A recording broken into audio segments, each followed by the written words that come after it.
రాత్రి భోజనం ఎలా చేస్తే మంచిది? రాత్రి వేళ చేసే భోజనం మధ్యాహ్నం చేసే భోజనం కంటే లైట్గా త్వరగా జీర్ణం అయ్యేలా ఉండాలని ఆయుర్వేదం సూచిస్తున్నది. మధ్యాహ్నం పూట అన్ని రుచులతో సుష్టిగా భోజనం చేయవచ్చు, కానీ రాత్రిపూట భోజనం మితంగా ఉండాలి.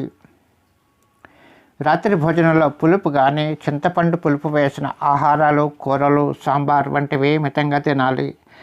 వేపుడు పదార్థాలు వారానికి 1-2 సార్ల కంటే ఎక్కువగా తినకూడదు. ఇంట్లో సభ్యులందరూ ఒకే ఆహారం తింటున్నప్పటికీ శరీర తత్వాన్ని బట్టి కొందరికి కొన్ని ఆహారాలు సరిపడక జీర్ణ సమస్యలు వంటివి కలుగుతాయి కనుక తమ శరీర తత్వానికి పడని ఆహారం తినకూడదు. చపాతీలోకి ఉల్లిపాయల కర్రీ, పులుపు వేయని పప్పు, వంకాయ కూర వంటి తేలిక ఆహారాలు తినడం మంచిది. రాత్రులు చేసే భోజనంలో పెరుగు కానీ, మజ్జిగ కానీ, మజ్జిగ పులుసు, పచ్చి పులుసు వంటి ద్రవ ఆహారాలు తప్పక తినాలి. రాత్రి భోజనం తర్వాత మాత్రమే అరటిపండు తినాలి.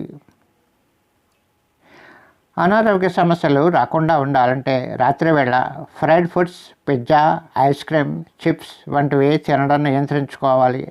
అదేవిధంగా రాత్రిపూట tea, coffee, cool drinks, soda, alcohol వంటి ద్రవ ఆహారాలు తాగకూడదు. రాత్రి భోజనం తర్వాత కొన్ని నిమిషాలు వాకింగ్ చాలా మంచిది. లేట్ నైట్ ఫుడ్ తినడం నియంత్రించుకోవాలి. Thank you for watching.